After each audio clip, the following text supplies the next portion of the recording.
আসসালামু আলাইকুম প্রিয় ভিউয়ার্স, ভিডিওটা মন দিয়ে দেখবেন, হ্যাঁ, এবং মন দিয়ে শুনবেন যে আসলে উনি কি বলে। কারণ বাংলাদেশের একমাত্র জেলা সেটা হচ্ছে গোপালগঞ্জ।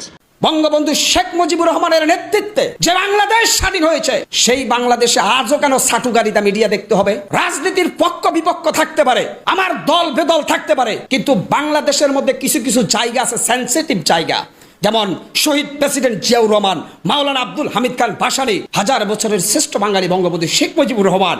এইসব জায়গায় যারা হাত দেয় তারা মাথা মোটা মূর্খ। আরে ভাই, আপনি চাইলেই কি বঙ্গবন্ধুর মতো নেতা হতে পারবেন? আপনি চাইলেই কি জিয়াউর রহমানের মতো নেতা হতে পারবেন? আপনি চাইলেই কি হোসেন শহীদ সরওয়ার্দীর মতো নেতা হতে পারবেন? আপনি চাইলেই কি তাজউদ্দিনের মতো নেতা হতে পারবেন? তাহলে আপনারা কেন জাতীয় নেতাদের অপমান করতেছেন?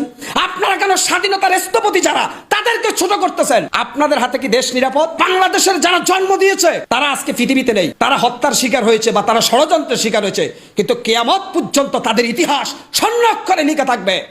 এটা হচ্ছে সত্য কথা, এটা হচ্ছে দেশপ্রেমের কথা। আমি চাইলে শেখ মুজিবকে গালি দিয়ে দিলাম, বঙ্গবন্ধুকে গালি দিয়ে দিলাম, আমি চাইলে জিয়া রহমানকে গালি দিয়ে দিলাম, এতে করে আমি আমার বংশের পরিচয় প্রকাশ করছি।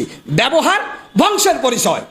যারা বড় নেতাদের সম্মান দিতে পারে না, তারা রাজনীতি করার অধিকার রাখে না, তারা টুকাই। আরে ভাই, আপনি শেখ মুজিবকে গালি দিয়ে কি প্রমাণ করতে চান? আপনি জিয়াউর রহমান, মাওলানা আব্দুল হামিদ খান ভাসানীকে গালি দিয়ে আপনি কি নিজের নেতা বানাইতে চান? নেতা কি এত সোজা?